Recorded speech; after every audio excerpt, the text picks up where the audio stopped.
এই স্লাইডটা পর্যন্ত পড়েছিলাম, যেখানে আমরা প্রাতঃস্মরণীয় স্বর্গীয় মুখোপাধ্যায়ের কথা পড়েছিলাম। অ্যান্ড তিনি হচ্ছেন তার অর্থাৎ আমরা এতটুকু পর্যন্ত পড়েছিলাম যে মৃত্যুঞ্জয় যখন কোনো দোষ করে ফেলেছে বা মৃত্যুঞ্জয় যখন আসলে কোনো কিছু করে, মৃত্যুঞ্জয়ের ক্ষেত্রে আমরা আসলে যে শাস্তিটা দিয়েছি, আমাদের সমাজের যারা উচ্চ বর্গীয় মানুষ আমরা যাদেরকে মনে করি, যাদের টাকা পয়সা আছে, তাই না, তাদের ক্ষেত্রে আসলে এই জিনিসটা প্রযোজ্য হয় না। তো এতটুকু পর্যন্ত আসলে গত ক্লাসে আমরা পড়েছিলাম। ওকে, ফাইন। তো চলো আমরা তাহলে আজকে আমাদের এই জায়গা থেকে আমরা আমাদের আলোচনাটা স্টার্ট করি, তাহলে তোমাদের জন্য বুঝতে সুবিধা হবে। তো এরপর আমরা একটু দেখি, কিন্তু এখান থেকে আমরা আলোচনাটা স্টার্ট করি। ওকে, কিন্তু মহত্বের কাহিনী আমাদের অনেক আছে, অর্থাৎ এরকম আমাদের অনেক মহত্বের কাহিনী আমাদের অনেক আছে। ভাই লিখিত অংশে সাজেশন দিন। হ্যাঁ, লিখিত অংশে সাজেশন দেওয়া হবে, চিন্তা করার কোনো কারণ নেই। তো দেখো, বলা হচ্ছে যে মহত্বের কাহিনী, এই যে মহত্বের কাহিনী, এই কাহিনীটা আমাদের অনেক আছে, এরকম মহত্বের কাহিনী আমাদের অনেক আছে। এখন এটা কিন্তু একটু পিন্স মেরে কথাটা বলছে যে আমরা গরিবদের বেলায় হলে মৃত্যুঞ্জয় গরিব দেখে আমরা তাকে শাস্তি দিলাম, গ্রাম থেকে বের করে দিলাম, অনেক কিছু। আর ধনী যখন হয় তখন আসলে 7 খুন মাপ, অবস্থা হচ্ছে এরকম। যোগে যোগে সঞ্চিত হইয়া প্রায় প্রত্যেক পল্লীবাসীর ধারে স্তূপাকার হইয়াছে, অর্থাৎ আমাদের এত মহত্ব যে এটা একেবারে স্তূপাকার হয়ে আছে। এটা একেবারে কি হয়ে আছে? এটা একেবারে স্তূপাকার হয়ে আছে। হ্যাঁ, আচ্ছা, এরপর দেখো, এখন দক্ষিণবঙ্গের অনেক পল্লীতে অনেক ঘুরিয়া গৌরবের করিবার মতো অনেক বড় বড় ব্যাপার প্রত্যক্ষ করিয়াছি। চরিত্রেই বলো, ধর্মেই বলো, সমাজেই বলো, আর বিদ্যাতেই বলো, শিক্ষা একেবারে পুরো হইয়া আছে। এখন শুধু ইংরেজদের কষিয়া গালিগালাজ করতে পারলেই দেশ উদ্ধার হয়ে যায়। অর্থাৎ তখন মানুষ কি করতো? খালি ইংরেজদের যত দোষ হইতো সব ইংরেজদের দোষ দিত, ইংরেজদেরকে কষায় গালিগালাজ করতো। তো আমরা আমাদের গ্রাম অঞ্চলের মানুষজন, আমাদের দেশের মানুষজন তখন তারা কি করতো? তারা মনে করতো যত দোষ সব ইংরেজদের দোষ, যত অপসংস্কৃতি যা কিছু সব ইংরেজরা আমাদের বাঙালিদের মধ্যে ঢুকাইছে। এই জন্য আমাদের কাজ হচ্ছে খালি ইংরেজদেরকে গালাগাল করা, অথচ আমরা যে নিজেরাই খারাপ এটা আমরা দেখি না। এরপর বলছে, বৎসর খানেক গত হইয়াছে, মশার কামড় সহ্য করতে না পারিবা সবে মাত্র সন্ন্যাসীগিরিতে ইস্তফা দিয়া ঘরে ফিরিয়াছি। ইস্তফা মানে হচ্ছে শেষ। হ্যাঁ, একদিন দুপুরে, এটা একটু মনে রাখবে, একদিন দুপুরবেলা নেরা ক্রোশ 2 দূরে মালোপাড়ার ভিতর দিয়ে যাচ্ছিল। অর্থাৎ একদিন দুপুরবেলা নেরা মালোপাড়ার ভিতর দিয়ে যাচ্ছিল। মালোপাড়া মানে কি? মালোপাড়া মানে হচ্ছে যে সাপুরেরা যেখানে বসবাস করে, এই সাপুরেরা যেখানে বসবাস করে ওইটার মধ্য দিয়ে নেরা যাচ্ছিল। তাহলে কথা খুব ক্লিয়ার যে 2 ক্রোশ 2 অর্থাৎ 2 ক্রোশ এরকম পথের একটা মালোপাড়ার ভিতর দিয়ে নেরা যাচ্ছিল। হঠাৎ দেখি একটা কুটির শব্দের অর্থ হচ্ছে ঘর। তো নেরা ওই সাপুরেদের যে পাড়া, ওই পাড়ার ভেতর দিয়ে যাচ্ছিল। যেতে নেরা দেখে যে একটা কুটিরের ধারে, ধার বলতে দরজা, একটা কুটিরের ধারে একটা দরজা, কুটিরের দরজা অর্থাৎ একটা ঘরের দরজা, বসিয়া মৃত্যুঞ্জয়, অর্থাৎ মৃত্যুঞ্জয় বসে আছে। তার মাথায় গেরুয়া রঙের পাগড়ি, অর্থাৎ গেরুয়া রঙের পাগড়ি হচ্ছে ওই যে দেখবে যে সাপুরেরা মাথায় বিভিন্ন পাগড়ি দেয়, ওই পাগড়িগুলো তার মাথায়, বড় বড় দাড়ি চুল, গলায় রুদ্রাক্ষ ও পুতির মালা। ওই যে দেখো সাপুরুদেরকে দেখবা যে গলায় সাধারণত পুঁথির মালা থাকে, অনেক কিছু থাকে, এরকম মৃত্যুঞ্জয়ের ক্ষেত্রে ওইটা দেখা গিয়েছে যে একেবারে পুঁথির মালা। অর্থাৎ কে বলিবে এ আমাদের সেই মৃত্যুঞ্জয়? অর্থাৎ মৃত্যুঞ্জয়কে দেখে মনেই হয় না যে মৃত্যুঞ্জয় একটা স্বাভাবিক, একটা সম্ভ্রান্ত একটা বংশের ছেলে ছিল। তাকে দেখে মনে হয় যে সে একেবারেই মানে জন্মগতভাবে সে সাপুরে, এরকম সে সাপুরেদের পাগড়ি পরছে, সাপুরেদের তোমার যে গলার মালা পরছে। এইটা কায়স্থের ছেলে 1 বছরের মধ্যে জাত দিয়ে একেবারে পুরোদস্তুর সাপুরে হয়ে, পুরোদস্তুর মানে একেবারে পুরোপুরি, হ্যাঁ পুরোপুরি। তাহলে এই যে কায়স্থের ছেলে সে কি হয়েছে? একেবারে পুরোপুরি 1 বছরের মধ্যে সে সাপুরে হয়ে গেছে। কেন সাপুরে হয়েছে? ওই যে বিলাসীকে বিয়ে করছে, এন্ড বিয়ে করার কারণে আসলে এইটা হয়েছে। ঠিক আছে, ওকে। এরপর আসো আমরা একটু কোশ্চেন সলভ করি। গ্রামের বারোয়ারি পূজা বাবদ ছোট বাবু কত টাকা দিয়েছিলেন? এই কোশ্চেনটার উত্তর গত ক্লাসে আমরা পড়েছি। হ্যাঁ, ওকে। আমার এখানে এমন ঝাপসা দেখাচ্ছে কেন? না, ঝাপসা না, ঠিকই দেখাচ্ছে। আমাদের প্রবলেমটা হচ্ছে ওই যে কারেন্ট নাই তো, আইপিএসে চলতেছে, এই জন্য আসলে একটু মানে খুব প্রপারলি দেখা যাচ্ছে না আর কি। কারেন্টটা আসলে আবার ঠিক হয়ে যাবে। ওকে, তো গুড। এখানে দেখো এইটা, এরপর কখন নেরা মালোপাড়ার ভিতর দিয়ে যাচ্ছিল? পল্লীগ্রামের কিসের একান্ত অভাব? তাহলে দেখো পল্লীগ্রামে কিসের একান্ত অভাব বলতো? উদারতার একান্ত অভাব, উদারতা। এটা আমরা গত ক্লাসে পড়েছি।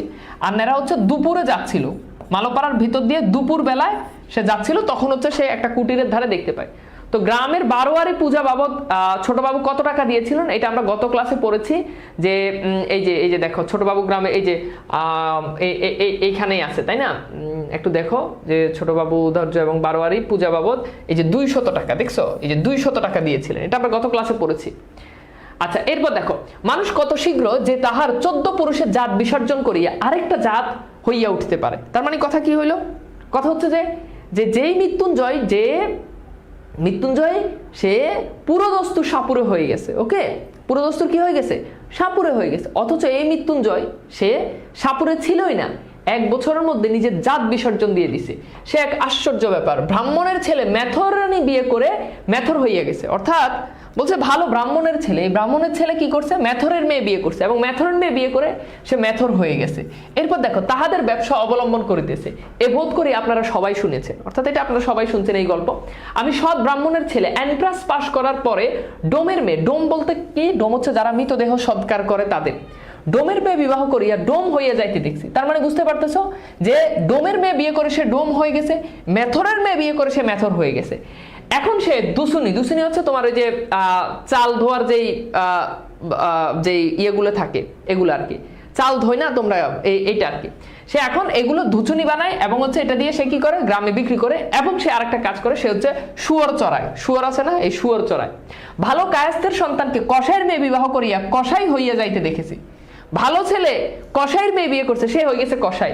আজ সে সহস্তে গরু কাটিয়া বিক্রি করে, তাহাকে দেখিয়া কাহার সাধ্য বলে কোনো কালে সে কসাই ভিন্ন আর কিছু ছিল। অর্থাৎ তাকে দেখে মনে হয় না যে সে কসাই ছাড়া জীবনে আর কিছু ছিল, সে একেবারে পুরো দস্তুর কসাই ছিল, এটাই তাকে দেখে মনে হয়। কিন্তু সকলের ওই একই হেতু মানে কারণ, ওই একই কারণটা কি? কারণটা হচ্ছে নারী।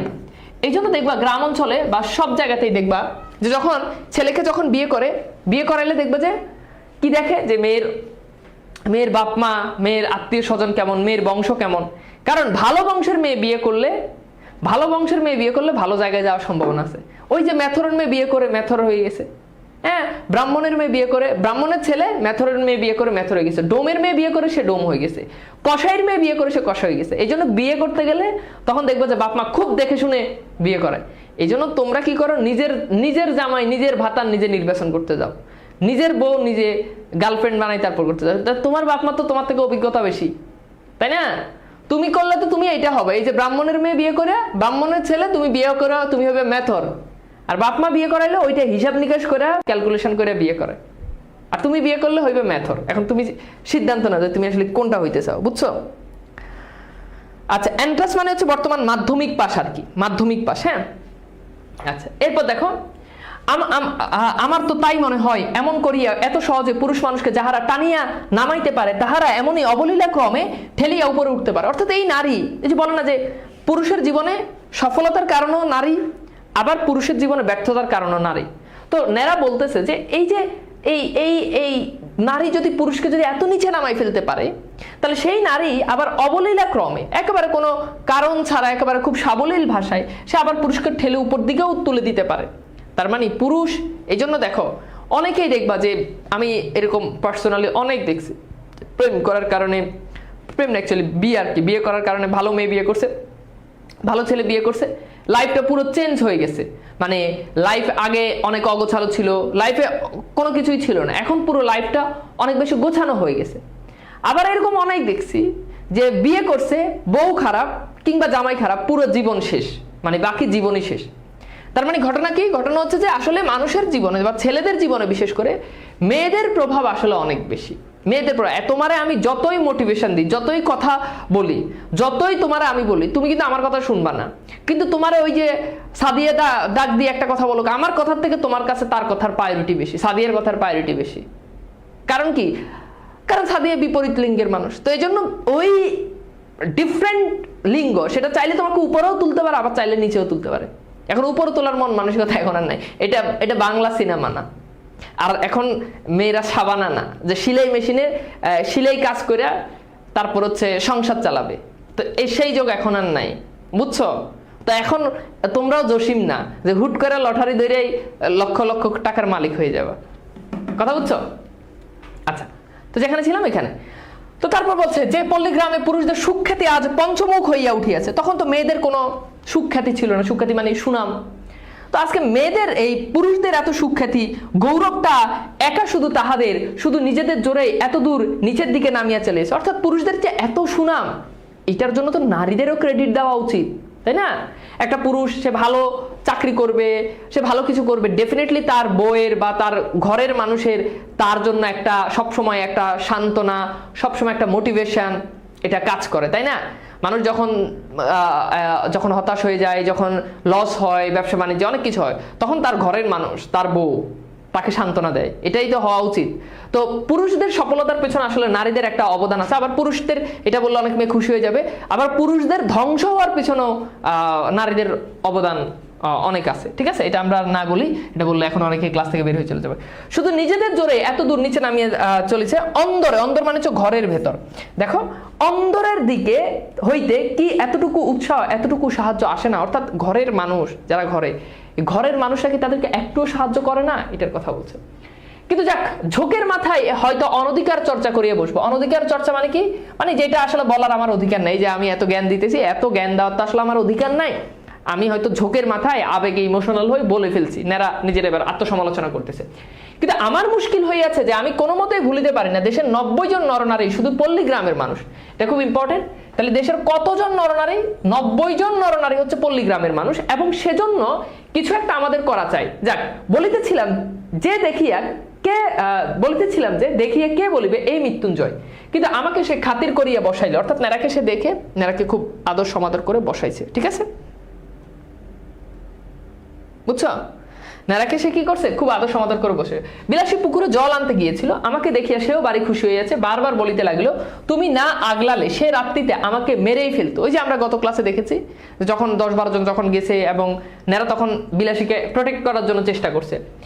আমার জন্য না জানি কত মার তুমি খেয়েছো। অর্থাৎ বিলাসী বলতেছে যে আমি তো চলে আসছি, তোমার নিশ্চয়ই তারা হয়তো মারছে, যে তুমি কেন আমার বাঁচাইতে গেছো, এটার জন্য তোমরা কেন আমাকে বাঁচাইতে গেছো। কথায় কথায় শুনিলাম পরদিনই তাহারা এখানে উঠিয়া আসিয়া ক্রমশ ঘর বাঁধিয়া বসিয়াছেন এবং সুখে আছেন। সুখে যে আছেন এ কথা আমাকে বলার প্রয়োজন ছিল না। অর্থাৎ তার ঠিক পরদিনই নেরা আর বিলাসী মালোপাড়াতে চলে এসে তারা নতুন করে সেখানে সংসার শুরু করছে, এবং তারা যে সুখে আছে এটা নেরাকে বলা লাগতেছে না, নেরা দেখেই বুঝছে। কারণ দেখবা মানুষ যখন সুখে থাকলে তার চেহারা দেখেই বোঝা যায় যে সে সুখে আছে। দেখবা যে বিয়ে শাদী যখন মেয়েদের হয়ে যায়, বাপের বাড়িতে আসলে চেহারা দেখেই বোঝা যায় যে ঘর করে আইলে, যে মানে স্বামীর ঘর 1 সপ্তাহ 15 দিন করে আইলে, দেখলেই বোঝা যায়, চেহারা দেখলেই বোঝা যায় ও সুখে আছে। আবার যদি কষ্টে থাকে তাহলে চেহারা দেখলে বোঝা যায় কষ্ট আছে। তো নেরা এই জিনিসটাই বলছে। শুধু তাহাদের মুখের পানে চাহিয়া আমি তা বুঝিলাম। তাই শুনিলাম আজ কোথাও নাকি তাদের সাপ ধরার বায়না আছে। বায়না বলতে এখানে বোঝানো হচ্ছে চুক্তি। অর্থাৎ তখন মৃত্যুঞ্জয় তো অলরেডি সাপটাপ ধরা শুরু করছে। তো মৃত্যুঞ্জয় তখন তাদের এক জায়গায় তাদের সাপ ধরার বায়না আছে, তাহারা প্রস্তুত হয়ে আছে। আমিও অমনি সঙ্গে যাইবার জন্য লাফাইয়া উঠিলাম। ছেলেবেলা থেকে দুটো জিনিসের প্রতি আমার প্রবল শখ ছিল। অর্থাৎ নেরা ছোটবেলা থেকে তার 2টা জিনিসের প্রতি শখ ছিল। তার মধ্যে একটা ছিল সে গোকরা সাপ ধরিয়া পোষা, অর্থাৎ গোকরা যে সাপ আছে সেই সাপ ধরে পোষা, আর একটা ছিল মন্ত্র সিদ্ধ হওয়া। এরকম ছোটবেলা আমাদের অনেক শখ থাকে না? সাপ ধরার শখ ছিল নেরার, আর তারপর হচ্ছে সে মন্ত্র শিখবে, এটা হচ্ছে তার শখ ছিল। 31 নম্বর জ্ঞানমূলক কোশ্চেনটা আমরা সলভ করি। ব্রাহ্মণের ছেলে এন্ট্রান্স পাস করার পর কার মেয়ে বিবাহ করেছে? বিলাসী গল্পে ব্রাহ্মণের ছেলে এন্ট্রান্স পাস করার পর, এন্ট্রান্স মানে মাধ্যমিক, কার মেয়ে বিয়ে করছে? বিলাসী গল্প অবলম্বনে দেশের কতজন নরনারী পল্লী গ্রামের মানুষ? এরপর হচ্ছে ছেলেবেলা থেকে নেরা দুটো জিনিসের উপর শখ ছিল, থেকে কোন দুটো জিনিসের উপর শখ ছিল? তাহলে বুঝতে পারতেছো কোশ্চেনগুলো কিভাবে আসে।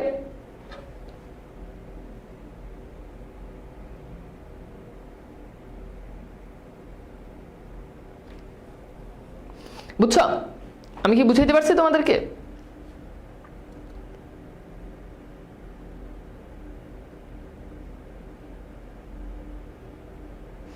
দ্রুত এই 3টা কোশ্চেন একটু দ্রুত সলভ করা। দেখো আমি তোমাদেরকে এই যে জ্ঞানমূলক প্রশ্ন, এগুলো কিন্তু আসলেই 1 নাম্বার। এখন সৃজনশীলে জ্ঞানমূলক প্রশ্ন অনেক সময় তোমরা আনসার করতে পারো না, তাই না? তাই না? তো এখন যে কাজটা করতে হবে, জিনিসগুলো খুব ভালো করে আমি তোমাদেরকে বুঝাই দিচ্ছি। হোপফুলি এইগুলা এভাবে পড়লে ইনশাল্লাহ আর সমস্যা হবে না। দ্রুত কোশ্চেনগুলো সলভ করো, তাহলে আমরা আগাতে পারবো। তাহলে দেখো, ব্রাহ্মণের ছেলে কার মেয়ে বিয়ে করছে বলো তো? এন্ট্রান্স পাস করার পর কার মেয়ে বিয়ে করছে বলো? এই কোশ্চেনটা সলভ করো। আচ্ছা, যে যেটা পারো সে সেটাই আনসার করো, সমস্যা নেই।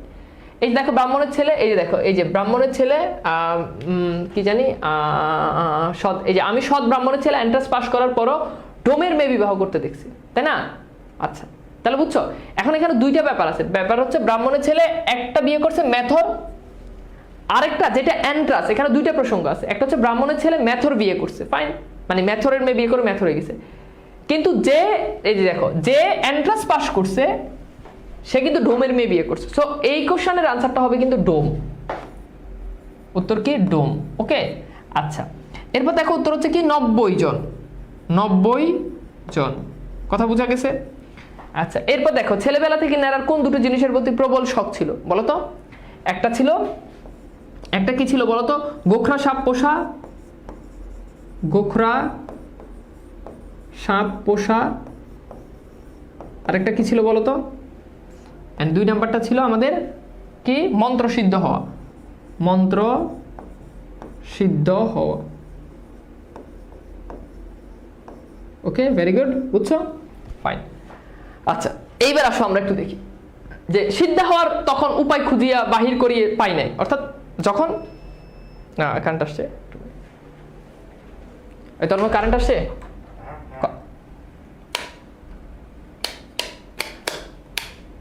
আমাকে একটু হচ্ছে সময় দিবা, আমি একটু ঠিক করে নিই, কারেন্ট আসছে তো।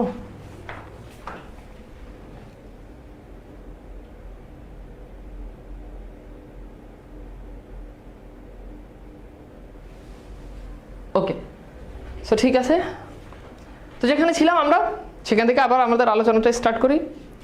তো দেখো, খেয়াল করো, তো তখন যখন ন্যাড়া যখন মানে মন্ত্রসিদ্ধ হওয়ার যখন তার প্রবল ইচ্ছা ছিল, তখন সে আসলে মন্ত্রসিদ্ধ হতে চাইছে, কিন্তু সে আসলে মন্ত্রসিদ্ধ তখন হইতে পারে নাই, কারণ তখন সে কার কাছে মন্ত্রটা শিখবে। কিন্তু মৃত্যুঞ্জয়কে ওস্তাদ লাভ করিবার আশায় আনন্দ উৎফুল্ল হইয়া উঠিলাম, মানে মৃত্যুঞ্জয়কে সে ওস্তাদ লাভ করবে, মৃত্যুঞ্জয় তার ওস্তাদ হবে, এটা তার কাছে খুব মানে আনন্দের বিষয়, খুব মর্যাদার বিষয়। এই জন্য সে আনন্দ একেবারে উৎফুল্ল হয়ে গেছে, মানে খুব আনন্দিত হয়ে গেছে। সে তার নামজাদা শ্বশুরের শিষ্য। তাহলে মৃত্যুঞ্জয়কে আবার শিষ্য বানাইছে কে? মৃত্যুঞ্জয় হচ্ছে তার শ্বশুরের শিষ্য, অর্থাৎ তার শ্বশুর তো সাপুরে ছিল। সুতরাং মস্ত লোক আমার ভাগ্য আকস্মাৎ, এটা মানে হচ্ছে হঠাৎ, হঠাৎ অর্থাৎ হঠাৎ তার ভাগ্য কি হয়েছে? প্রসন্ন হইয়াছে, মানে ভাগ্য খুলে গেছে, ভাগ্য পরিবর্তন হয়েছে। তাহাকে ভাবিতে পারত, কিন্তু শক্ত কাজ এবং ভয়ের কাজ বলিয়া প্রথমে তারা উভয়ে আপত্তি করতে লাগলো। অর্থাৎ এই তারা বলতে বোঝাচ্ছে কে বলতো? অর্থাৎ মৃত্যুঞ্জয় আর বিলাসী, তারা দুজন আপত্তি করতে লাগলো যে না, তুমি এই কাজে পা বাড়াইও না, এটা তো সাপ ধরা, এটা খুব ভয়ঙ্কর কাজ না, বলো? সেটাই বলছে। কিন্তু আমি এমনই নাছর বান্দা মানে হচ্ছে যে ছাড়ে না, হ্যাঁ, যে ছাড়ে না কোনো জিনিস, যে খুব মানে ধরে থাকে এরকম। তো সে নেড়া এই কাজ করবে, সাপ ধরবেই। মাসখানেকের মধ্যে আমাকে সাগরেদ করে মৃত্যুঞ্জয় পথ পাইল না। সাগরেদ মানে হচ্ছে শিষ্য, ছাত্র আর কি। তো এই মাসখানেকের মধ্যে মৃত্যুঞ্জয় নেড়াকে সাগরেদ বানাইলো, বুঝছো? এরপর খেয়াল করে দেখো, সাপ ধরার মন্ত্র এবং হিসাব শিখাই দিল, কবজিত ঔষধ সমেত মাধুলি মানে হচ্ছে তাবিজ বাঁধিয়া পুরো দস্তু সাপুরে বানাই দিল। এবার একেবারে তার কবজিতে সাপুরেরা যেই সাপুরেরা হচ্ছে তোমার যেই পরে দেখবা যে বিভিন্ন ধরনের তাবিজ পরে, এগুলো করে দিল এবং তাকে মন্ত্র শিখাই দিল। এখানে সেই মন্ত্রটা কি জানি, তার শেষটা মনে আছে। এই মন্ত্রটা হচ্ছে এরকম: ওরে কেউ কাটা তুই মনসার বাহন। মনসা হচ্ছে সাপের দেবী। মনসা কিসের দেবী বলতো? মনসা হচ্ছে সাপের দেবী। তো মন্ত্রটার কথা বলতেছে, মন্ত্রটা ছিল এমন যে ওরে কেউ কেটে তুই মনসার বাহন, মনসা দেবী আমার মা, উলুট পালুট পাতার ঘোর, ঢোরার বিষ তুই নে, তোর বিষ ঢোরাতে দে। এটা হচ্ছে মন্ত্রটা এরকম ছিল। দুধরাজ মণিরাজ কার আজ্ঞা বিষ হরির আজ্ঞা। ইহার মানে কি তা জানিতাম না, কারণ যিনি এই মন্ত্রের দ্রষ্টা, মানে যিনি এই মন্ত্রের আবিষ্কারক, দ্রষ্টা মানে কি? আবিষ্কারক, বা যিনি এই মন্ত্র তৈরি করেছেন, আবিষ্কারক, ওকে, বা যিনি এই মন্ত্রটা তৈরি করছেন, নিশ্চয়ই কেউ না কেউ ছিলেন, তার সাক্ষাৎ কখনো পাইনি। অর্থাৎ এই মন্ত্রটা আসলে কে বানাইছে, নেরা এটা জানে না। অবশেষে একদিন এই মন্ত্রের সত্য মিথ্যা চরম মীমাংসা হয়ে গেল বটে। অর্থাৎ এই মন্ত্রটা আসলে কাজ করে কিনা, এই মন্ত্রটাকে আসলে সাপ ভয় পায় কিনা, এটা সত্য মিথ্যা মীমাংসা হয়ে গেছে। কিন্তু যতদিন না হইলেও অতদিন সাপ ধরার জন্য চতুর্দিকে প্রসিদ্ধ হয়ে গেলাম। অর্থাৎ যতদিন এই মন্ত্রটা আসলে কাজ করে কিনা এইটা কনফার্ম না হলে, এর মধ্যেই নেরা চারদিকে প্রসিদ্ধ হয়ে গেছে। প্রসিদ্ধ মানে হচ্ছে তার খুব খ্যাতি ছড়াই গেছে যে নেরা অনেক ভালো সাপ ধরতে পারে। সবাই বলা বলি করতে লাগলো, হ্যাঁ, নেরা একজন গুণী লোক বটে, অর্থাৎ নেরা খুব ভালো সাপ ধরতে পারে। সারা গ্রামে নেরার নাম ছড়াই গেছে। সন্ন্যাসী অবস্থায় কামাখ্যা, এই কামাখ্যা হচ্ছে ভারতের আসাম রাজ্যে অবস্থিত একটা জায়গা। এটা মূলত তন্ত্র শেখার জন্য বা তন্ত্র মন্ত্রের জন্য এই জায়গাটা বিখ্যাত। তো সবাই বলতে লাগলো যে সন্ন্যাসী অবস্থায় নেরা কামাখ্যা গিয়া সিদ্ধি হইয়া আসিয়াছে। অর্থাৎ নেরা কামাখ্যাতে গিয়ে, কামাখ্যা যেখানে তন্ত্রমন্ত্র খুব ভালো শেখানো হয়, ওই জায়গাতে গিয়ে সে এই মন্ত্রতন্ত্র শিখে আসছে। এতটুকু বয়সে এত বড় ওস্তাদ হইয়া অহংকারে মাটিতে পা পড়ে না, এমনই যোগ হইল। অর্থাৎ নেরার মনে হইল যে আমার এত অল্প বয়সে আমি এত বড় ওস্তাদ হয়ে গেলাম সাপ ধরার জন্য, সে সারা গ্রামে আমার নাম কাম ছড়াই পড়ছে, এই জন্য তার খুব অহংকার হয়। ওকে, আচ্ছা, বিশ্বাস করিল ওরা শুধু দুজন। অর্থাৎ নেরা যে নিজের মধ্যে যে এত কনফিডেন্স যে সে অনেক বড় খেলোয়াড় হয়ে গেছে, এই যে সে এত বড় খেলোয়াড় হয়ে গেছে, এটা দুইটা যে মানুষ বিশ্বাস করলো না, একটা হচ্ছে বিলাসী আর একটা হচ্ছে মৃত্যুঞ্জয়। আমার গুরু যে, তাহলে এখানে গুরু বলতে বোঝানো হচ্ছে কাকে বলতো? গুরু বলতে বোঝানো হচ্ছে মৃত্যুঞ্জয়কে। ওকে, অর্থাৎ মৃত্যুঞ্জয় এটা বিশ্বাস করলো না যে এসব সাপ টাপ এগুলোর কোনো বিশ্বাস নাই, সে তো ভালো মন্দ কোনো কথাই বলিত না, অর্থাৎ মৃত্যুঞ্জয় খুব কম কথা বলতো। ওকে, আচ্ছা, এরপর বলো, কিন্তু বিলাসী মাঝে মধ্যে মুখ টিপিয়া টিপিয়া টিপিয়া হাসিয়া বলিত, ঠাকুর এসব একেবারে ভয়ঙ্কর জানোয়ার। তাহলে খেয়াল করে দেখো, বিলাসী মৃত্যুঞ্জয়কে কি বলে সম্বোধন করতো? খুব ইম্পর্টেন্ট, উত্তর হচ্ছে ঠাকুর বলে সম্বোধন করতো। ঠাকুর এসব ভয়ঙ্কর জানোয়ার, জানোয়ার বলতে বোঝানো হচ্ছে প্রাণী, একটু সাবধানে নাড়াচড়া করো। বস্তুত বিষ দাঁত ভাঙা, সাপের মুখ হইতে বিষ বাহির করা প্রভৃতি কাজগুলো এমনই অবহেলার সহিত করেছিলাম যে সে এসব মনে পড়িলে আজও গা কাঁপে। অর্থাৎ তখন এত খামখেয়ালি ভাবে এই কাজগুলো করছে, এটা এখন ভাবলে নেরার এখনো গা কেঁপে উঠে। আসল কথা হইতেছে এই সাপ ধরাটা কঠিন নয়, কিন্তু ধরা সাপ 2-4 দিন হাড়িতে পুড়িয়ে রাখলে পরে তার বিষ দাঁত ভাঙাই হোক আর না হোক কিছুতেই কামড়াইতে চায় না। অর্থাৎ সহজ কথা হচ্ছে সাপ ধরাটা কঠিন, কিন্তু সাপ ধরে ফেললে ওই সাপটাকে তুমি যদি হাড়ির মধ্যে যদি 2-4 দিন যদি রেখে দাও, এরপর সাপটারে বাহির করবা, এমনি দেখবা যে তুমি তোমার মুখের কাছে নিয়ে দেখো, তোমরা পারলে কেউ দেখো তো, তাহলে দেখবে যে আবার কেউ এই কাজ করতে যায় না, তখন দেখবে যে সাপ কি করবে, আর কামড়াবে না। অর্থাৎ সাপকে আবদ্ধ করে রাখলে 2-4 দিন সাপ এমনিতেই আর কামড়ায় না, এটার কথাই বলছে, কিছুতেই কামড়াইতে চায় না। চক্র তুলিয়া কামড়াইবার ভান করে, ভয় দেখায় কিন্তু কামড়ায় না। অর্থাৎ এভাবে সে ফোনা তোলে কিন্তু ভয় দেখায়, কিন্তু আসলে তখন সাপ আর কামড়ায় না। মাঝে মধ্যে আমাদের গুরু শিষ্যের সহিত বিলাসী তর্ক করতো, সাপুরেদের সবচেয়ে ভালো ব্যবসা শিকড় বিক্রি। তাহলে সাপুরেদের সবচেয়ে ভালো ব্যবসা কি বলতো? শিকড় বিক্রি। দেখবা যে সাপুরেরা বিভিন্ন ধরনের শিকড় বাকড় বিক্রি করে, যে এই শিকড়টা যদি আপনার ঘরে রাখেন কখনোই ঘরে সাপ ঢুকবে না, ইত্যাদি ইত্যাদি, যা দেখে মাত্র সাপ পালাইতে পথ পায় না। অর্থাৎ সাপুরেদের ওই শিকড়গুলো দেখলে সাপ পালাই যায়। ওকে, কিন্তু তার পূর্বে সামান্য একটু কাজ করতে হয়, এটাও একটা প্রতারণা। এটার আগে এই যে শিকড় দেখে যে সাপ যে পালাইবে, শিকড় দেখে সাপ যে পালাইবে তার আগে ছোট্ট একটা কাজ করতে হবে। কাজটা কি? সাপটা শিকড় দেখিয়া পালাইবে, তার মুখের একটা লোহার শিক পুরিয়া বার কয়েক ছেঁকা দিতে হবে। অর্থাৎ যেই সাপকে তুমি টার্গেট করবে ওই সাপের মুখের মধ্যে লোহা পুরাই ছেঁকা দিবা, তাহলে ওর শিকড় দেখুক, কাঠি দেখুক, এরকম লাঠি দেখাও, যাই দেখাও, ও পালাবে। ওকে, তার আগে ওইটার মুখে ছ্যাক দিতে হয় কয়েকবার, তারপর তাহাকে শিকড়ি দেখানো হোক আর কাঠি দেখানো হোক, সে কোথায় পালাইবে তা ভাবিয়া পায় না। এই কাজ করার বিরুদ্ধে বিলাসী ভয়ঙ্কর আপত্তি করিয়া মৃত্যুঞ্জয়কে বলিতে, দেখো এমন করে মানুষ ঠকায় না। মৃত্যুঞ্জয় কইতো সবাই তো করে, তাতে দোষ কি? আরে এটা তো একরকম প্রতারণা, মানুষকে ঠকানো। একটা সাপকে দেখাইবে যে দেখেন এই যে আমার এই শিকড়টা দেখার কারণে, এই শিকড়টা দেখে সাপ পালাই গেছে, সুতরাং অন্য কোনো সাপ আপনাকে আর কামড়াবে না। কিন্তু বস্তুত ওই সাপটাকে তো মুখে ছ্যাক দেওয়া হয়েছে, গরম ছ্যাক, লোহার ছ্যাক দেওয়া হয়েছে, ওই জন্য ও পালাই গেছে, কিন্তু সব সাপ তো পালাবে না। ওকে, এরপর দেখো, বিলাসী বলিত করুক গে সবাই, অর্থাৎ সবাই এই প্রতারণা করুক, আমাদের তো খাবার ভাবনা নাই। অর্থাৎ এমন তো না যে এই কাজ না করলে আমরা খাইতে পারবো না, আমরা কেন মিছি লোক ঠকাইতে যাই। আরেকটা জিনিস আমি বারবার লক্ষ্য করেছি, সাপ ধরার বায়না এলে, মানে যখন কেউ বলে যে আমার বাসায়, আমাদের ঘরে, গ্রামে আমাদের বাড়িতে সাপ আছে, সাপটা ধরে দেন। গ্রামে যারা আছে তারা ডেফিনেটলি এটার সাথে পরিচিত, অনেক গ্রামে, এখন যদি এরকম কম, বাট আমার মনে আছে আমরা যখন ছোট ছিলাম তখন এরকম সাপের ইয়েটা অনেক বেশি ছিল। আমি যখন ছোট ছিলাম তো গ্রামে এরকম প্রায় সাপ ধরা যেত, সাপ মারতো, কারো চোখের নিচে সাপ থাকতো এরকম। তো এরকম যখন সাপ ধরার বায়না আসতো, বিলাসী নানা প্রকার বাধা দেওয়ার চেষ্টা করতো। অর্থাৎ বিলাসী এই কাজটা আসলে চাইতো না যে এই ভয়ঙ্কর এই খারাপ কাজটা করুক, একে তো এটা প্রতারণা, দ্বিতীয়ত এটাতে জীবনের ঝুঁকি আছে। তারপর বলতো, বিলাসী তখন বলতো আজ শনিবার, আজ মঙ্গলবার, এমন কত কি এইসব কথাবার্তা বলতো, যে শনিবারে সাপ ধরা যায় না, রবিবারে সাপ ধরলে অমঙ্গল হয়, ইত্যাদি ইত্যাদি, এইসব বলে চুক্তি নাকচ করে দিত। মৃত্যুঞ্জয় উপস্থিত না থাকিলে সে তো একেবারেই ভাগাইয়া দিত। অর্থাৎ কেউ যদি চুক্তি নিয়ে আসতো, বলতো যে না আমরা সাপ ধরি না, কিন্তু উপস্থিত থাকিলে মৃত্যুঞ্জয় নগদ টাকার লোভ সামলাইতে পারতো না। অর্থাৎ যখন কেউ আসতো তখন মৃত্যুঞ্জয় যে সাপ ধরে দিলেই তো নগদ টাকা, এই লোভ সে সামলাইতে পারতো না। আর আমার তো একরকম নেশার মতো হইয়া দাঁড়াইছে, অর্থাৎ নেরা তো অলরেডি এটা একেবারে সাপ ধরাটা তার নেশা হয়ে গেছে, নানা প্রকারে তাহাকে উত্তেজিত করিয়া চেষ্টা করিবার ত্রুটি করতাম না। বস্তুত ইহার মধ্যে মজা ছাড়া কোনো ভয় ছিল না। অর্থাৎ তখন আর এটা ভয় লাগতো না, এটাতে খুব মজা পাইতো। এ আমাদের মনে স্থান পাইতো না, কিন্তু এই পাপের দণ্ড একদিন ভালো করিয়াই দিতে হইল। এই যে এত তামাশা করে খামখেয়ালি করে যে কাজগুলো করছে, এটার জন্য একদিন খুব ভালোভাবে তাকে এটার পাপের শাস্তিটা একদিন সে পেয়েছে। একদিন ক্রোশ দেরেক, খুব গুরুত্বপূর্ণ, ক্রোশ দেরেক, এখানে ডিস্টেন্সগুলো মনে রাখতে হবে এই গল্পে, যে কোনটা থেকে কোনটা দূরত্ব কতটুকু। একদিন ক্রোশ দেরেক দূরে এক গোয়ালার বাড়িতে, গোয়ালা বুঝো, গোয়ালা হচ্ছে যারা গরু পালে, গোয়ালা মানে কি, যারা গরু পালে, তো যারা গরু পালে তাদের, হ্যাঁ, গোয়ালার বাড়িতে সাপ ধরিতে গেছে। তো একদিন মানে তাদের এখান থেকে 1.5 ক্রোশ দূরে এক গোয়ালার বাড়িতে তারা সাপ ধরতে গেছে। বিলাসী বরাবরই সঙ্গে যাইতো, আজও সঙ্গে ছিল, অর্থাৎ বিলাসী বরাবর তার সঙ্গে যেত, আজকেও মৃত্যুঞ্জয় সঙ্গে যাচ্ছে। মেটে ঘর, মেটে মানে হচ্ছে মাটি, এখানে দেখো ব্যাখ্যা দেওয়া আছে।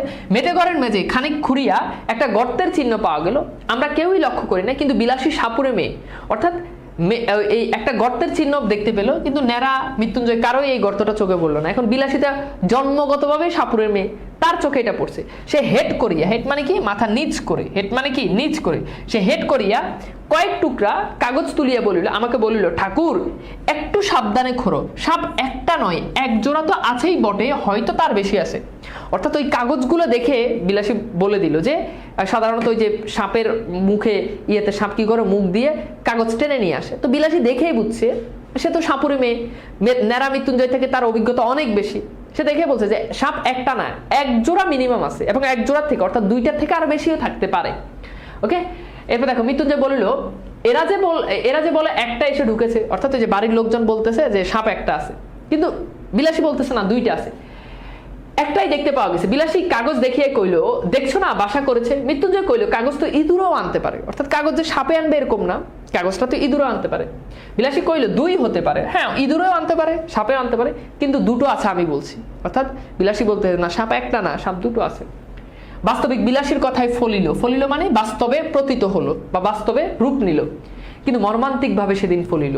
মিনিট 10 মধ্যে একটা প্রকাণ্ড শব্দের অর্থ হচ্ছে বড়, প্রকাণ্ড শব্দের অর্থ কি, বড়, একটা প্রকাণ্ড খরিশ গোখরা, খরিশ গোখরা হচ্ছে সাপের নাম, খুবই ইম্পর্টেন্ট, এই সাপটার নাম মনে রাখতে হবে, খরিশ গোখরা। এই সাপটার নাম মনে রাখতে হবে কি, খরিশ গোখরা। খরিশ গোখরা ধরিয়ে ফেলিয়া মৃত্যুঞ্জয় আমার হাতে দিল, অর্থাৎ মৃত্যুঞ্জয় অলরেডি একটা সাপ ধরে ফেলছে, ধরে এটা ন্যাড়ার হাতে দিছে, যেটা রাখো, কিন্তু সেটাকে ঝাঁপির মধ্যে পুরিয়ে, ঝাঁপি মানে ওই যে বাক্স থাকে না, এই যে বাক্সটা থাকে, ওই বাক্সটা হচ্ছে ঝাঁপি, কিন্তু ঝাঁপির মধ্যে পুরিয়া ফিরিতে মৃত্যুঞ্জয় উ করিয়া নিঃশ্বাস ফেলিয়া আসিয়া দাঁড়াইল। অর্থাৎ মৃত্যুঞ্জয় একটা সাপ ন্যাড়ার হাতে দিছে, যেটা রাখো, ন্যাড়া ওই সাপটাকে ঝাঁপির মধ্যে অর্থাৎ বাক্সের মধ্যে না রাখতে মৃত্যুঞ্জয়কে অলরেডি আরেকটা সাপ কামড় দিছে। মৃত্যুঞ্জয় উ করে উঠে চলে আসছে, তাহার হাতে উল্টা পিঠ দিয়া ঝরঝর করে রক্ত পড়তেছে, অর্থাৎ মৃত্যুঞ্জয়কে একটা সাপ কি করছে, ছোবল দিছে। ওকে, এরপর দেখো প্রথমটা যেন সবাই হতবুদ্ধি হইয়া গেলাম, কারণ সাপ ধরিতে গেলে সে পালাইবার জন্য বেকুল না হইয়া বরঞ্চ গর্ত থেকে এক হাত মুখ বাহির করিয়া ধ্বংসন করে। সবাই অবাক হয়ে গেছে যে সাপ ধরতে গেলে সাপ পালানোর জন্য কুল পায় না, আর সাপ উঠে আবার কি করছে, কামড় দিছে। এমন অভাবনীয় ব্যাপার জীবনে একটি বার দেখিয়াছি। পরক্ষণে বিলাসী চিৎকার করিয়া ছুটে গিয়ে আঁচল দিয়া তার হাত বাঁধিয়া ফেলিল এবং যত রকমের শিকড় বাকর সঙ্গে আনিয়াছে সমস্ত তাকে চিবাইতে দিল। ওই যে শিকড় বাকর এগুলো চিবাইতে দিতেছে। মৃত্যুঞ্জয় নিজের মাধুলি তো ছিলই, তাহার উপরে আমার মাধুলিটাও খুলিয়া তার হাতে বাঁধিয়ে দিল। অর্থাৎ ন্যাড়ার যে মাধুলি, ওই মাধুলিটা খুলেও কি করলো, মৃত্যুঞ্জয় হাতে বেঁধে দিল। আশা করি বিষ ইহার ঊর্ধ্বে উঠবে না, কিন্তু বরং বিষ হরির আজ্ঞা মন্ত্রটা সতেজ বারংবার আবৃত্তি করতে লাগলাম। অর্থাৎ বিষ কমানোর যেই মন্ত্র, ওই মন্ত্রটা বারবার তারা পড়তে লাগলো। চতুর্দিকে বীর জমিয়া গেল এবং এই অঞ্চলের মধ্যে যেখানে যত গুণী ব্যক্তি আছে, এখানে গুণী ব্যক্তি বুঝলে বোঝানো হচ্ছে যারা সাপ ধরাতে বা এক্সপার্ট বা সাপের বিষ কমাইতে যারা এক্সপার্ট তাদেরকে বোঝানো হচ্ছে। সকলকে খবর দেওয়ার জন্য চতুর্দিকে লোক ছুটিল, বিলাসীর বাবাকে সংবাদ দেওয়ার জন্য লোক গেল। আমার মন্ত্র পড়ার আর বিরাম নাই। নেরাও কি করতেছে, মন্ত্র পড়তেছে, কিন্তু ঠিক সুবিধা হইতেছে বলিয়া মনে হইল না। তথাপি আবৃত্তি সমভাবে চলিতে লাগলো। কিন্তু মিনিট 15-20 পরে, খেয়াল করো, মিনিট 15-20 পরে অর্থাৎ 15-20 মিনিট পরে মৃত্যুঞ্জয় একবার বমি করিয়া দিল।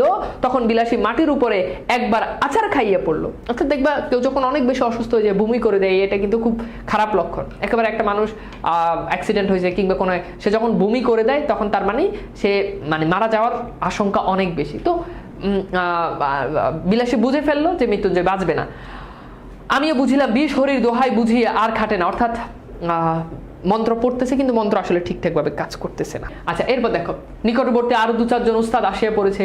আমরা কখনো একসঙ্গে কখনো বা আলাদাভাবে 33 কোটি দেবদেবীর দোহাই পড়তে লাগলাম। এখান থেকে এই এমসিকিউটা পরীক্ষাতে আসে। যে কত কোটি দেবদেবীর দোহাই পড়তে লাগলো, এটা ইউনিভার্সিটিতে আসছে বেশ কয়েকবার। উত্তর হচ্ছে 33 কোটি। 33 কোটি দেবদেবী। দেখো খুব হেলাফেলা করতেছো না এখন? একটা সময় গিয়ে আসলে বুঝবা যে এই যে ক্লাসগুলো হচ্ছে, দেখো প্রত্যেকটা এরকম আসলে বুঝায় না, মানে প্রত্যেকটা লাইন বাই লাইন বুঝায় না। হ্যাঁ, প্রত্যেকটা লাইন বাই লাইন ওরকম করছে, এই গদ্যগুলো ধরে ধরে পড়ায় না, কিন্তু আমি পড়াচ্ছি। যে দেখো একেবারে একটা ইনফরমেশন যেটা তোমাদের মিস হওয়ার কোনো সুযোগ নেই, প্রত্যেকটা লাইন ধরে ধরে পড়াচ্ছি। এখন ভালো করে না পড়লে এখন তো রেজাল্ট তো খারাপ করবাই। এবং একই সাথে কি করবা বাবা, ওই যে যখন ভার্সিটি অ্যাডমিশন হবে তখন ওই যে 3 মাস 4 মাসের যে জার্নিটা হবে ওটা তখন এটা কভার করতে পারবা না। আর অ্যাডমিশনে কিন্তু আমরা কিন্তু লাইন বাই লাইন পড়াই না, ওই সময়টা থাকে না। একাডেমিকে এখন যেমন এই যে একটা গল্প লাইন বাই লাইন পড়াচ্ছি, অ্যাডমিশনেও ওইটা পড়াইতে পারবো না, ওইটা লাইন বাই লাইন পড়াবো না, ওই সময়টাও থাকে না। ওকে, সো যা করার এখনই করতে হবে। এসএসসি পরীক্ষার আগেই বেসিক স্ট্রং করতে হবে, যা পড়ার এসএসসি পরীক্ষার আগেই পড়তে হবে। অ্যাডমিশনে গিয়ে জাস্ট ওই পড়াটা রিভিশন টাইপের পড়া হবে, তখন অনেক বেশি পড়ে উল্টে ফেলাইবো, এই সময়টা আসলে থাকবে না, তখন খালি রিভিশনের উপরে থাকতে হবে। কথা বুঝাইতে পারছি? তো যেন সময়গুলোকে কাজে লাগাও, হেলাফেলা করো না। আচ্ছা, কিন্তু 20 দোহাই মানিল না, রুগীর অবস্থা ক্রমেই মন্দ হতে লাগিল।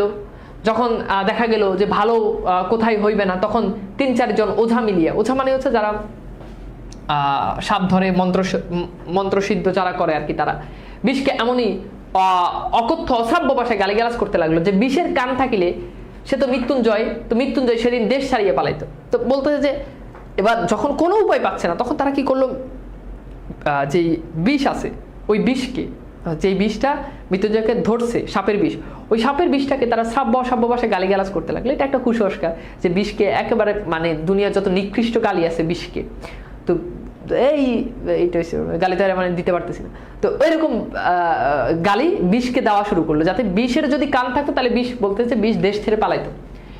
কিন্তু কিছুতেই কিছু হলো না। আরো আধা ঘন্টা ধস্তাধস্তির পরে রুগী তার বাপ মায়ের দেওয়া নাম মৃত্যুঞ্জয় নামটা মিথ্যা প্রতিপন্ন হলো। তাহলে আমার মৃত্যুঞ্জয়ের নাম মিথ্যা প্রতিপন্ন হলো কি? মৃত্যুঞ্জয়ের নাম হচ্ছে যে মৃত্যুকে জয় করে, তাকে বলা হয় মৃত্যুঞ্জয়। তার মানে তার বাপ মা তাকে নাম রাখছে যে মৃত্যুকে জয় করবে, কিন্তু সে আসলে মৃত্যুর কাছে পরাজিত হয়ে গেল।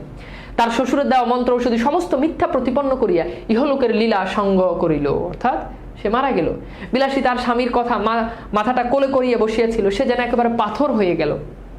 যাক, তাহার দুঃখের কাহিনী আর বাড়াইব না, কেবল এতটুকু বলিয়াই শেষ করিব। সে 7 দিনের বেশি বাঁচিয়ে থাকাটা সইতে পারল না। এই 7 দিনের বেশি বেঁচে থাকতে, এটা অনেকবার ভার্সিটিতে কোশ্চেন আসছে, বোর্ডে কোশ্চেন আসছে যে মৃত্যুঞ্জয় মারা যাওয়ার পরে কতদিন। আমি যখন পড়াই তখন আমি কিন্তু বলে দিই যে এটা মানে আমাদের কন্টেন্টগুলো অনেক অনেক অনেক হাই লেভেলের কন্টেন্ট। এই যে তোমাদেরকে পাওয়ার প্লেতে যেগুলো পড়াচ্ছি না, অনেক অনেক ভালো কন্টেন্ট। মানে তুমি চিন্তা করতে পারো, প্রত্যেকটা জিনিস তোমাকে বলে দিচ্ছি যে এটা ভার্সিটিতে আসছে, এটা ভার্সিটি, তুমি একটা আইডিয়া পাচ্ছ। প্রত্যেকটা জিনিস পরে পরে পরে পরে তোমাদেরকে এমসিকিউ সলভ করে দিই, বোর্ডের কোশ্চেন সলভ করে দিই, তোমাদেরকে হচ্ছে জ্ঞানমূলক কোশ্চেন সলভ করে দিই, প্রত্যেকটা লাইন ধরে ধরে ধরে ধরে পড়ায়। কিন্তু মানে এই কথাগুলো বলার এইটার জন্য না যে নিজেকে তোমাদের সামনে অনেক বড় করার জন্য, এটা বলতেছে এই জন্য তোমরা যাতে একটু, আমরা তোমাদের প্রতি যে আসলে যে ডেডিকেশনটা দিচ্ছি ওটা যাতে তোমরা যাতে কাজে লাগাইতে পারো, তোমরা যাতে সেটা যাতে বুঝতে পারো। তো 7 দিনের মাথায় সেও কি করলো, বিলাসীও মারা গেল। আমাকে শুধু একদিন বলিল, ঠাকুর আমার মাথায় দিব্যি, মানে দিব্যি মানে হচ্ছে শপথ রইল, এসব তুমি একেবারে কখনো করো না, অর্থাৎ এই সাপটা তুমি আর ধরো না। অর্থাৎ মৃত্যুঞ্জয় মারা যাওয়ার পরে বিলাসীও আসলে আর বেশি দিন বেঁচে থাকতে পারলো না, সেও একটা সময় গিয়ে আসলে সে মারা গেল, এবং 7 দিনের বেশি সে আসলে বেঁচে থাকতে পারলো না, সেও মারা গেল স্বামীর শোকে, এবং সেও বিষ খেয়ে মারা গেছে, আত্মহত্যা করে মারা গেছে। আমার মাধুলী কবস্থ মৃত্যুঞ্জয়ের সঙ্গে কবরে গিয়েছিল শুধু 20 হরির আজ্ঞা, অর্থাৎ ওই যে আমরা জানি যে মৃত্যুঞ্জয় ন্যাড়ার মাধুলীটা মৃত্যুঞ্জয়ের হাতে বেঁধে দিছে, ওইটা ওই ন্যাড়ার মাধুলীটা মৃত্যুঞ্জয়ের হাতে করে ওটা কবরে গেছে। এটা ইউনিভার্সিটিতে প্রশ্ন আসছে, ডি ইউনিটে 2019 সেশনে প্রশ্ন আসছে, যে সরি 2021 সেশনে প্রশ্ন আসছে যে মৃত্যুঞ্জয়ের মাধুলীটা কোথায় গেছে? উত্তর হচ্ছে কবরও চলে গেছে, মানে মৃত্যুঞ্জয়ের সাথে ন্যাড়ার মাধুলীটা মৃত্যুঞ্জয়ের সাথে কবরও চলে গেছে। কিন্তু যে আজ্ঞা ম্যাজিস্ট্রেটের আজ্ঞা না হয়, অর্থাৎ সাপের আজ্ঞা ম্যাজিস্ট্রেটের আজ্ঞা না। ম্যাজিস্ট্রেট যদি আদেশ করে, ম্যাজিস্ট্রেটের আদেশ সেটাই হয়। ম্যাজিস্ট্রেট বলছে যে এখানে এই কাজ করা যাবে না, এটা বন্ধ। তো সাপের আজ্ঞা তো আসলে এরকম না, সাপের মন্ত্র ওরকম ম্যাজিস্ট্রেটের মন্ত্রের মতো কাজ করে না। সাপের বিষ যে বাঙালির বিষ নয় তা আমি বুঝিলাম, একদিন গিয়ে শুনি ঘরে তার বিষের অভাব নাই, বিলাসী আত্মহত্যা করে মরিয়াছে, শাস্ত্রমতে নিশ্চয়ই সে নরকে গিয়েছে। যেহেতু আত্মহত্যা করা মহাপাপ এবং আত্মহত্যা যে করবে সকল ধর্ম অবলম্বনে যে সে নরকে যাবে, মানে জাহান্নামে যাবে। কিন্তু যেখানেই যাক, আমরা নিজের যখন যাইবার সময় আসিবে তখন ওইরূপ কোনো একটা নরকে যাওয়ার প্রস্তাব পাইয়া দাঁড়াইব না। হ্যাঁ, এই মাত্র বলিতে পারি। খুড়ামশাই 16 আনা বাগান দখল করিয়া অত্যন্ত বিজ্ঞের মতো চারদিকে বলে বেড়াইতে লাগলো। ওই যে নেড়া যে খুড়া ছিল, এখন সরি মৃত্যুঞ্জয় যে খুড়া ছিল, মৃত্যুঞ্জয় তো মারা গেছে, এখন এই যে নেড়া এই খুড়া সে কি করছে, একেবারে 16 আনা একেবারে পুরোপুরি বাগান এবার সে দখলে নিয়েছে। এবং সে খালি দখল করে নাই, দখল করে সে বলতে লাগলো, সারা গ্রামে সে হেঁটে হেঁটে বলতে লাগলো যে ওর যদি না অপঘাতে মৃত্যু হয়, অপঘাত মানে হচ্ছে মানে অ্যাক্সিডেন্ট, হ্যাঁ, ওর যদি না অপঘাতে মৃত্যু হয় তবে কার হবে? পুরুষ মানুষ অমন একটা ছেড়ে 10টা করুক না, অর্থাৎ একটা কেন, তুই বাবা 10টা বিয়ে কর, খুড়াইটা বলতেছে, তাতে তো তেমন কিছু আসে যায় না, না হয় একটু নিন্দাই হতো যে 10টা বিয়ে করলে মানুষ একটু খারাপই বলতো, কিন্তু হাতে ভাত খেয়ে মরতে গেলি কেন? মানে তুই তো মরলি, তুই ওই মেয়ের হাতে ভাত খেয়ে তুই মরতে গেলি কেন? নিজে মরলো, আমার পর্যন্ত মাথা হেড করে গেল, অর্থাৎ তুই তো নিজে মরলি, আমারও মাথা তুই সমাজের কাছে নিচু করে গেলি। না পেলে এক ফোঁটা আগুন, না পেলে একটা পিন্ডি, পিন্ডি হচ্ছে ওই যে তোমার যে শ্রাদ্ধ অনুষ্ঠান যে ঢেলা থাকে শ্রাদ্ধ অনুষ্ঠানের, সেটা আর কি পিন্ডি, না হলো ভুজ্য উৎসুক। ভুজ্য উৎসুক হচ্ছে ওই যে আমরা সাধারণত ওই যে 4 দিনে খাওয়াই না মানুষজন মারা গেলে, এরকম আর কি, সেই শাস্ত্র মতো এরকম ভুজ্য উৎসুক, অর্থাৎ কোনো কিছুই হলো না, তুই তো মারা গেলি, মানুষজনরেও খাওয়াইলো না, কোনো কিছুই হলো না, পিণ্ডিও দিল না, কিছুই না। গ্রামের লোক এক বাক্যে বলিতে লাগলো, তাহাতে আর সন্দেহ কি, অন্নপাপ বাপরে, এর কি আর প্রাশ্চিত্য আছে? অর্থাৎ সে তো বিলাসীর হাতে ভাত খেয়ে অন্নপাপ করছে। এটা তো হচ্ছে গ্রামের লোক। হ্যাঁ, আচ্ছা, তাহলে এটার উত্তর কি বলতো? গ্রামের লোক, গ্রামের লোক। আচ্ছা, এরপর দেখো, মৃত্যুঞ্জয়কে সাপে কামড় দেওয়ার পর কত 33 কোটি দেবদেবী মনে আছে? বলো, 33 কোটি দেবদেবী পড়ছো না? এটা কিন্তু আমি কিন্তু দাগাই দিছি, একটু তোমাদেরকে একটু দেখাই। এই যে দেখো, এই যে 33 কোটি, দেখছো 33 কোটি। হ্যাঁ, ওকে। এরপর দেখো, বিলাসীর আত্মহত্যার ব্যাপারটা অনেকের কাছে পরিহাসের বিষয় হলো, অর্থাৎ বিলাসী মারা গেল, এটা অনেকেই খুব হাসাহাসি করতেছে। হ্যাঁ, যে এ অপরাধ হয়তো উভয় করেছিল, কিন্তু মৃত্যুঞ্জয় তো পল্লী গ্রামেরই ছেলে, পাড়া গাইতেলে জ্বলেই তো মানুষ, তবুও অত বড় দুঃসাহসের কাজ প্রবৃত্ত করিয়াছে, তাহাকে যে বস্তুটা সে কেউ একবার চোখে মেলিয়া দেখল না। অর্থাৎ মৃত্যুঞ্জয় যে ভালোবাসার টানে সে এত কিছু করলো, এটা আমাদের চোখে, এটা আমাদের কারো চোখেই পড়লো না। আমার মনে হয় দেশের নরনারীর মধ্যে পরস্পরের হৃদয় জয় করিয়া বিবাহ করিবার রীতি নাই, অর্থাৎ আমাদের দেশে একজন আরেকজনের মন জয় করে একজন আরেকজনকে বিবাহ করবে, এই নিয়মটা আসলে নাই, বরঞ্চ তাহা নিন্দার সামগ্রী। অর্থাৎ যে প্রেম করে বিয়ে করলে, নিজের মতো করে বিয়ে করলে, এটা আসলে নিন্দার সামগ্রী, এটাকে মানুষ ভালো চোখে দেখে না। যে দেশে নরনারী আশা করিবার সৌভাগ্য, আকাঙ্ক্ষা করিবার ভয়ঙ্কর আনন্দ হইতে চিরদিনের জন্য বঞ্চিত, যাহাদের জয়ের গর্ব পরাজয়ের ব্যথা কোনোটাতেই জীবনে একটিবার বহন করিতে হয় না, তাহাদের ভুল করিবার দুঃখ, ভুল না করিবার আত্মপ্রসাদ কিছুই বলা হয় নাই, বালাই নাই, যাহাদের প্রাচীর এবং বহুদর্শী বিজ্ঞ সমাজের সর্বপ্রকারের হাঙ্গামা হইতে, এখানে নেরা তার অন্যান্য কথাবার্তা বলছে, এখানে আসলে আর গল্পের তেমন কিছু নাই। বিলাসীকে যাহারা পরিহাস করেছিল তাহারা সাধু গৃহস্থ এবং সাধী গৃহিণী, অর্থাৎ বিলাসীকে নিয়ে যারা পরিহাস করছে তারা নিজেরা দাবি করে যে তারা খুব ভালো মানুষ, হ্যাঁ, ভালো পুরুষ, ভালো গৃহিণী, এটা তারা দাবি করে। অক্ষয় সতী লোক তাহার সবাই পাইবেন, তাও আমি জানি, কিন্তু সেই সাপুরে মেয়েটি যখন একটি নিপীড়িত সজ্জাগত লোককে তিল তিল করিয়া জয় করেছিল, তখনকার এই গৌরবের কণা মাত্র হয়তো আজই ইহাদের কেউ চোখে দেখেন নাই। অর্থাৎ এই যে তিল তিল করে একটা পুরুষকে সে যে সুস্থ করে নিছে একটা জঙ্গলের মধ্যে, ঘন জঙ্গলের মধ্যে, এই জিনিসটা কারো চোখে নিশ্চয়ই কেউ দেখে নাই, নারা সেটা বলতেছে। মৃত্যুঞ্জয় হয়তো নিতান্তই একটা তুচ্ছ মানুষ, কিন্তু তাহার হৃদয় জয় করিবা, দখল করার আনন্দটা তুচ্ছ নয়, সে সম্পদ অকিঞ্চিকর নয়, অর্থাৎ সেটা তুচ্ছ নয়। মৃত্যুঞ্জয় হয়তো তুচ্ছ মানুষ, কিন্তু একটা তুচ্ছ মানুষের মন জয় করা এটা কিন্তু মোটেই তুচ্ছ না। তুমি একটা মানুষকে তুচ্ছ মনে করতে হয়, রাস্তার একটা ভিখারি, তাকে তুমি তুচ্ছ মনে করতেছো, কিন্তু তুমি একটা রাস্তার ভিখারি তুমি মন জয় করতে পারবা না, তুমি কিন্তু চাইলে মন জয় করতে পারবে না, তার দুঃখ দুর্দশা চাইলে তুমি মোচন করে দিতে পারবে না। সো মৃত্যুঞ্জয় মানুষটা তুচ্ছ হতে পারে, কিন্তু তার যে হৃদয় জয় করেছে বিলাসী, এটা কিন্তু মোটেই তুচ্ছ নয়।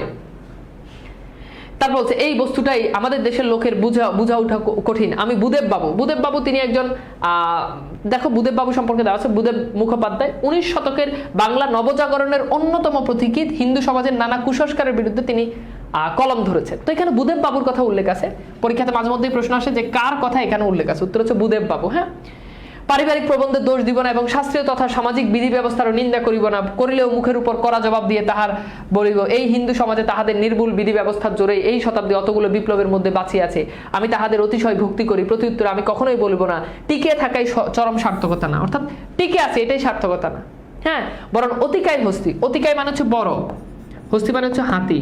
হস্তি মানে কি? হাতি, অর্থাৎ বড় হাতি লোপ পেয়েছে। রাস্তাঘাটে বাইরে হলে কি এখন কি হাতি দেখতে পাও? হাতি কি দেখা যায় না? কিন্তু তেলাপোকা টিকে আছে। দেখো তোমার ঘরেও কিন্তু অনেক তেলাপোকা, তুমি তোমার ঘরে খোঁজ নাও, দেখবে যে 10-12টা তেলাপোকা পাবা, কিন্তু 10-12টা হাতি কি তুমি চাইলেই জোগাড় করতে পারবা? জোগাড় করতে গিয়ে তুমি 10-12টা হাতি কখনো একসাথে দেখতেই পাবা না। তো হাতি কিন্তু অনেক বিশাল দেহের অধিকারী, হাতি কিন্তু এখন নাই। তো বড় হইলেই যে খালি থাকবে এরকম না, তেলাপোকা একটা ছোট প্রাণী, সেও কিন্তু টিকে আছে। এখানে এটাই বলছে। আমি শুধু এই বলিব যে বড় লোকের নন্দ গোপালটির মতো দিবারাত্রির চোখে চোখে এবং কোলে কোলে রাখিলে সে বেষ্টি থাকিবে, তাহাতে কোনো সন্দেহ নাই। কিন্তু একেবারে তেলাপোকাটির মতো বাঁচিয়ে রাখার চেয়ে একবার আধবার কোল হইতে নামিয়া আরো 5 জন মানুষের মতো 2-1 পা হাঁটিতে দিলেই প্রাশ্চিত্য করার মতো পাপ হয় না। তো এই হচ্ছে মূলত আমাদের গল্প। চলো আমরা দেখি একেবারে রিসেন্ট কোশ্চেনগুলো সলভ করি। দেখো প্রথম কোশ্চেনটা হচ্ছে যে বিলাসীর আত্মহত্যার কারণ কোনটা? স্বামীর শোক, ভালোবাসাকে জীবন্ত রাখা, নিষ্ঠুর সমাজ ব্যবস্থা। মানে কোন কারণে বিলাসী আসলে আত্মহত্যা করছে বলো তো? কি বলতে পারবা? ওকে, তাহলে উত্তর কি হবে বলো? দ্রুত কোশ্চেনগুলো সলভ করো। দেখছো এই যে 1 মিনিট অনেকেই কিন্তু চলে গেছে, আমি জাস্ট স্লাইডটা আনতে গেছি। এখন দেখো আমাদের কোর্সে স্টুডেন্ট প্রায় 10,000-এর মতো, কিন্তু ক্লাস করে কতজন? ক্লাস করে 300, মানে 350। বাংলা ক্লাসেই অনেক বেশি স্টুডেন্ট তুলনামূলক। তো এখন বিষয়টা হচ্ছে কি, আসলে তোমাদেরকে তো আসলে বলে বলে ক্লাস করানোর বিষয় না। অনলাইনে তোমরা যারা কোর্স কিনো না, 90% স্টুডেন্ট কোর্স কিনে খালি আবেগে, এবং একেবারে তোমার 99% স্টুডেন্ট যারা হচ্ছে তোমার কোর্সের সবগুলো একেবারে যতগুলো ক্লাস হয় 99% স্টুডেন্ট যারা হচ্ছে কোর্সের সব ক্লাস করে না। এটা যেই কোনো কোর্সে একদম শুরু থেকে একদম 1 থেকে একদম 100 পর্যন্ত একদম সব ক্লাস স্টুডেন্টরা করে না, তোমরা করো না।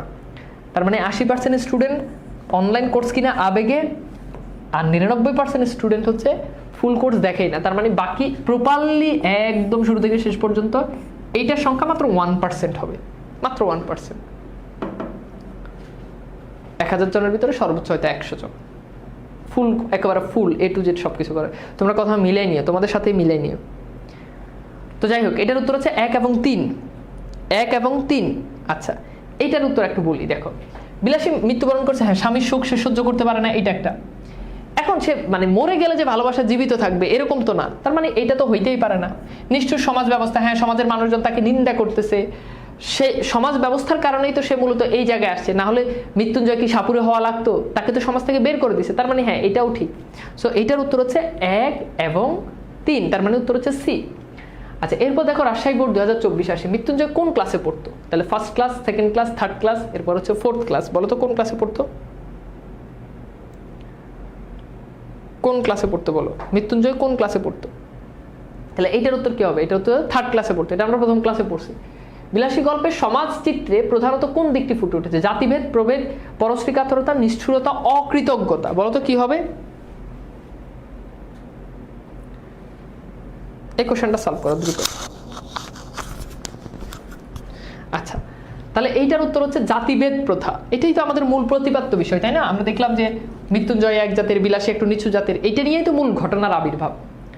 চট্টগ্রাম বোর্ড 2024 এখানে বলছে সড়ক দুর্ঘটনায় মারাত্মকভাবে আহত মুমূর্ষু হাসানকে রক্ত দেয় জেলেপল্লীর হরিশঙ্কর। অর্থাৎ হরিশঙ্কর নামে জেলেপল্লীতে থাকে সে, জেলে মানে যারা মাছ ধরে। এই হরিশঙ্কর সে যখন এই দুর্ঘটনায় যখন এই যে হাসান যখন আহত হয়, তখন হাসানকে হচ্ছে হরিশঙ্কর রক্ত দেয়। হাসানের বাবা এতে রেগে যান, এটা কিছু হইলেও ভাই, হাসানের বাবা বাপের রক্ত দিছে, হাসানের বাবা রেগে যান। রেগে যায় কি লেগা? যে একটা জেলের রক্ত তুই, মানে বাংলা সিনেমার মতো অবস্থা হয়ে গেছে আর কি, একটা জেলের রক্ত তুই কেন নিছিস? তুই মরে যেতি। এরপর আমরা দেখি উদ্দীপক হরিশঙ্কর বিলাসী গল্পে কোন চরিত্রের প্রতিনিধিত্ব করে? তাহলে হরিশঙ্কর ডেফিনেটলি বিলাসীর প্রতিনিধিত্ব করে। কেন আগে বুঝো। ওই যে ওখানে হরিশঙ্কর রক্ত দিছে, আর এখানে মৃত্যুঞ্জয়কে বাঁচিয়ে তুলছে কে? বিলাসী। ওকে, আচ্ছা, এরপর দেখো উদ্দীপকে বিলাসী গল্পের কোন সমাজ ব্যবস্থার প্রতিফলিত হয়েছে? রক্ষণশীলতা, কুসংস্কার, শ্রেণী বৈষম্য, জাতিভেদ। তাহলে এটার উত্তর কি হবে বলো তো? এটার উত্তর হচ্ছে জাতিভেদ। জাতিভেদ। আচ্ছা, এরপর দেখো বরিশাল বোর্ড 2024 আর কায়েতের ছেলের সঙ্গে সাপুরে মেয়ের নিকা, এ কেমন কথা? এটা কেমন কথা? এটা কি বেদনার কথা? এটা কি হাসিয়া উড়াইবার কথা? এটা কি বলিয়া বেড়ানোর কথা? আনন্দের কথা? বলো তো। তন্ময়, এক গ্লাস পানি দিত। ওকে, তাহলে এটা কেমন কথা বলো? এটা কেমন কথা? উত্তর হচ্ছে এটা হাসিয়া উড়াইবার কথা। ওকে, গুড, এটা আমরা পড়লাম না? আচ্ছা, দিনাজপুর বোর্ড 2023 বিলাসী গল্পে কে মৃত্যুঞ্জয়ের চিকিৎসা করে? খেয়াল করো, বিলাসী গল্পে কে মৃত্যুঞ্জয়ের চিকিৎসা করে? বিষহরি, ন্যাড়া, বিষহরি, ন্যাড়া, জ্ঞাতিখুরা, বুড়ো মালো, এটা আমার কাছে মনে হয় আর কি। তাহলে বিলাসী গল্পে মৃত্যুঞ্জয় চিকিৎসা করতো, তো চিকিৎসা করতো, সেবা করতো, এটা কিন্তু তোমাদেরকে প্রথম ক্লাসে ক্লিয়ার করছি। সেবা করতো বিলাসী আর চিকিৎসা করতো বুড়ো মালো। বুঝিলাম পৌঁছে দিতে হবে না, বলিলাম পৌঁছে দিতে হবে না, শুধু আলোটা দাও। উক্তিটির ন্যাড়া যে মনোভাব প্রকাশ পেয়েছে, ভীরুতা, সাহসিকতা, আত্মসম্মান, এটা হচ্ছে ভীরুতা, মানে এটা হচ্ছে আলোটা দাও ন্যাড়ার যে কোন মনোভাব প্রকাশ পেয়েছে, এটা আসলে আত্মসম্মান হওয়ার কথা। মানে এটা হচ্ছে যে মানে পৌঁছে দিতে হবে না, হ্যাঁ সে ভয় পাইছে এটাতে, মানে এই উক্তিটা আসলে তার আত্মসম্মানকে প্রকাশ করে, যে আমি আলোটা দাও, আমাকে পৌঁছে দিতে হবে না, পৌঁছে দিলে তো এটা আত্মসম্মান চলে যাবে, এটা আর কি। আচ্ছা, এরপর দেখো, ইহা আর একটি শক্তি। এটা কোন শক্তি? এটা হচ্ছে তোমার ভালোবাসার শক্তি। আমরা এটা স্লাইডে আমাদের ছিল ডিরেক্ট। রোগা মানুষ সমস্ত রাত খেতে পারবে না, এখানে কোন খাবারের কথা বলা হচ্ছে? লুচি, অন্ন, রুটি, সন্দেশ। তাহলে বলো তো এটা কি হবে?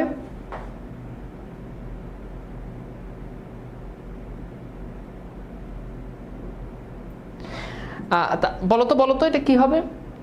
এটা হচ্ছে রুটি, রুটি, হ্যাঁ এটা হচ্ছে রুটি। ওকে ওকে, আচ্ছা বুঝিয়ে দিতে পারছি আমি, ফাইন। আচ্ছা, এরপর দেখো, বিলাসী গল্প কোন পত্রিকায় প্রকাশিত হয়? বিলাসী ভারতবর্ষ, ব ভ মনে রাখবা, ব ভ, হ্যাঁ কোন পত্রিকায় প্রকাশিত? এগুলো খুব ইম্পর্টেন্ট। যেমন মাসি পিসি প্রথম কোন পত্রিকায় প্রকাশিত হয় বলো তো? মাসি পিসি হচ্ছে তোমার পূর্বাশা পত্রিকায় প্রকাশিত হয়, এগুলো খুব ইম্পর্টেন্ট। পূর্বাশা। বিলাসী হচ্ছে ভারতী পত্রিকা। অপরিচিতা কি? অপরিচিতা এটা হচ্ছে সবুজ পত্র পত্রিকায়। এগুলো মনে রাখতে হবে, এগুলো খুবই ইম্পর্টেন্ট, যে কোনটা কোন পত্রিকায় প্রথম প্রকাশিত হয়, খুবই ইম্পর্টেন্ট। আচ্ছা, বিলাসী গল্পে বিলাসী কিসের প্রতীক? প্রেম নিষ্ঠার প্রতীক, বিনয়ের প্রতীক, কোনটার? সাহসিকতার প্রতীক। তার মানে বুঝতে পারতেছো, এটার উত্তর হচ্ছে ক। আচ্ছা, এরপর দেখো, শরৎচন্দ্রের প্রথম মুদ্রিত রচনা, এটা লেখক পরিচিতি থেকে আসছে। গ্রামের মধ্যে মৃত্যুঞ্জয় ছিল এমন সুনাম। সুনাম কথাটি কোন অর্থে? এটা ওই যে তোমাদেরকে বলছি যে সুনাম মানে কি, একটু খোঁচা দিয়ে বলছে, সুনাম বলতে দুর্নাম, ঠিক আছে? ওকে, তাহলে বুঝতে পারছো? বলো তো বিলাসী গল্পটা পারবা না?